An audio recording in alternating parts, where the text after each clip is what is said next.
Tumakas na tayo, takasan na natin ang mundo. Magtago papalayo sa mas tahimik at payapang mundo. Umubulong ang hanging amihan at huni ng ibon. Dumudulog at tinatawag na tayo ng bundok.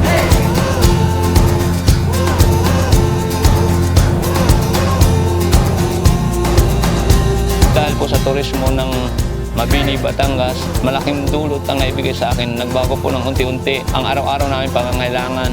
Malaking tulong po ito sa aking pamilya, lalong-lalo na sa pang-araw-araw namin pamumuhay. Tumakas na tayo, palayo sa maraming tao.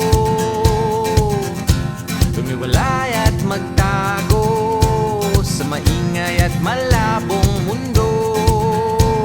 Bumubulong ang hanging habagat at hampas ng alon. Dumudulog at niyayakag na tayo ng karagatan.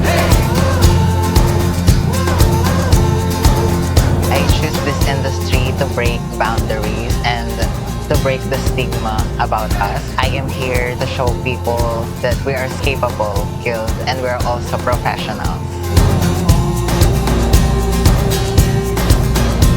Natutuwa kami kapag nakikita namin na ginagamit nila, sinusuot nila yung mga produktong binibili nila dito, at lalo pa kami nai-inspired na pagbutihin at pagandahin ang aming mga produkto.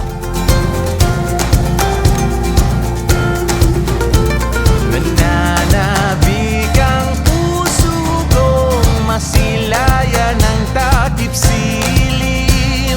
Nauuhaw ang kaluluwang makita ang bukang liwayway. Kung matikman nila yung kaping barako, siyempre mag-stick sa mind nila na yung kaping natikman ko na masarap, na matapang ay galing sa Batangas. Kahit yung mga taga-ibang lugar, sana ma-look forward nila palagi na makainom sila ng kapeng barako. Bilang apo po ni nanay, sobrang proud po ako kasi sa edad niya pong to, unti-unti siyang nakikilala. Yung pangalan po ng nanay, kumakasat. Kahit nga po sa ibang bansa nakarating na rin eh. Tumakas na tayo, takasan na natin ang mundo. Magtago papalayo sa mas tahimik at payapang mundo. Bumubulong ang kagubatan, lagasgas ng ilog. Dumudulog at hinahanap na tayo ng kalikasan.